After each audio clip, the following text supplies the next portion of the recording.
So the government is essentially set to shut down because Republicans don't want to be responsible for keeping another country's government open.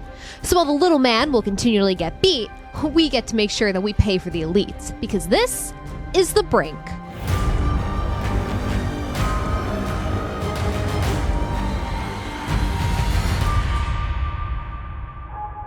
And remember, folks, to like, comment, and subscribe to The Brink if you like me and you like what we do here.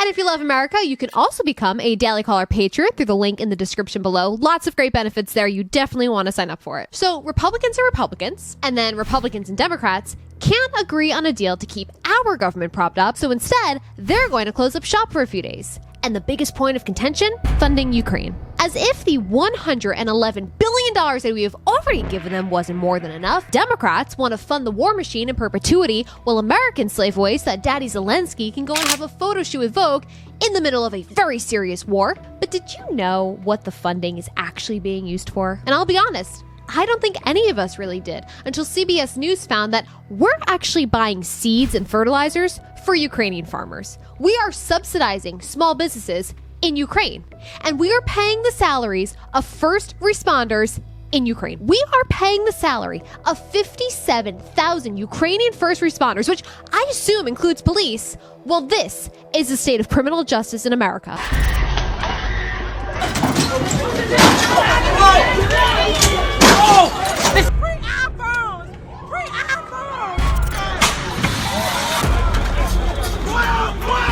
So to get this straight, old ladies can't even get on the subway without being knocked unconscious, but we're out here funding Zelensky's little police force? And Democrats are upset that Republicans have a problem with that? We have a crime crisis in America right now that is nearing a point beyond repair, and we are wasting tax dollars from victims' families to pay Ukrainian first responders to keep them safe? What kind of batshit crazy world are we living in where we can't even keep our own American citizens safe, but we're going to make sure other countries can keep their citizens safe with our money? And this is all born out of the left's war on cops and first responders that started with the George Floyd riots. There's the fire. It does appear that fire is the police station. That is how Americans treated our first responders, vilified them, called for mass firings, remember, right? Lay off the entire police department, and while you're at it, burn the precincts down.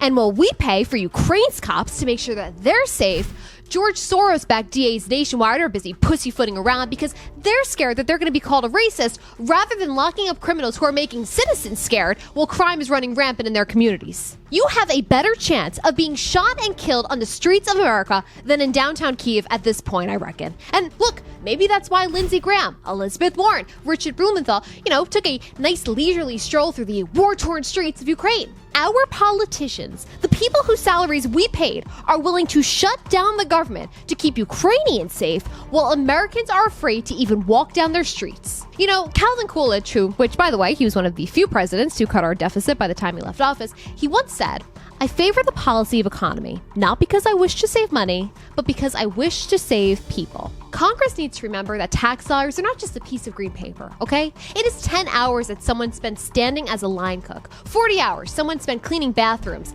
It is missing family celebrations and birthdays so that you can feed Big Brother as they suck you dry so that they can go and feed the most corrupt European nation out there because, war. We cannot save the American people if we are preoccupied with saving the rest of the world first. You do not invite your neighbors over for dinner if you don't have enough food to feed your own kids, right? That is the baseline logic that Congress should be operating on, but doesn't. So screw it. Shut the government down. They do jack shit anyway, right? What difference is it really making in our lives? But I'll tell you what, at some point, our politicians are going to need to learn to strike compromises. And sadly, our elected officials, they don't really have an incentive to fix this problem. They'll tell you they do, but they don't, because they get paid regardless. Government stays open, they get paid. Government shuts down, they get paid. And that includes the ones who performatively turn down their paychecks, right? Because those, they just get deferred till later. And maybe those politicians should put their money where their mouth is and donate that money to a charity. But I digress here.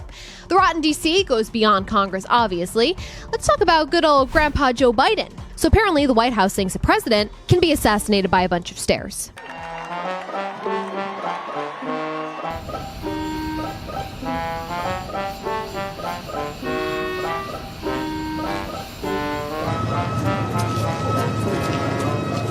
Yeah. It would be the first time in history that a president is done in by a form of footpath. A historic administration indeed. Anyways, the White House, with everything else going on, they're really trying to nail down how they can help this old man get his tennis shoes on right so that he can avoid slipping. At what point are they going to throw in the towel? But better yet, at what point will the 81 million Americans throw in the towel? Will it be next year during the 2024 presidential election? Because here's to hoping. And on to the final branch of our beloved federal government. Supreme Court Justice Clarence Thomas, he came out swinging against Democratic New York Governor Kathy Hochul, notifying her office on Tuesday that he has approved and granted a request for an emergency conference to evaluate the state's new gun control laws. So after the Supreme Court gutted the state's concealed carry laws back in Bruin, Democrats, of course, tried to get around the law by passing a bunch of new restrictions that includes, banning the carrying of a firearm at a library, church, theater, you name it, you probably can't have it. They also said that they're going to have the state use the police to track ammunition sales. They are doing this so that they know exactly where to go and who to keep an eye on when you know what hits the FAN. And I want to know, how the hell does tracking my 500 rounds keep anyone safer? It doesn't. The chances of me, a concealed carry permit holder, using my firearm for a crime, minuscule. So why does the government need to know how much ammunition I bought? Unless, of course, it's for inventory purposes. Big Brother has a magnifying glass on every single one of us. And the best part? There is no outrage over this. I have spoken to so many people, they didn't even know this was happening. They're like, oh, okay, whatever. James Madison wrote in Federalist 46, "Besides the advantage of being armed, which the Americans possess over the people of almost every other nation, the existence of subordinate governments, to which the people are attached and by which the militia officers are appointed, forms a barrier against the enterprises of ambition more insurmountable than any which a simple government of any form can admit of." Guys, where are you? Where is the spirit of patriotism, of resistance to the government that is tracking you? They are tracking you for exercising your constitutional right. And I hear crickets. Are we numb at this point to this egregious overreach by the federal government? Have we become complacent in our own demise? I certainly hope not. I certainly hope that there are people out there who are just as furious as I am, but I will check back in tomorrow to see if anybody feels as enraged as I do that our Second Amendment right day in and day out is being trampled, especially in blue states like New York, because they think that we sit back and we take it. But we need to stop that. We don't have to. It does not have to be this way.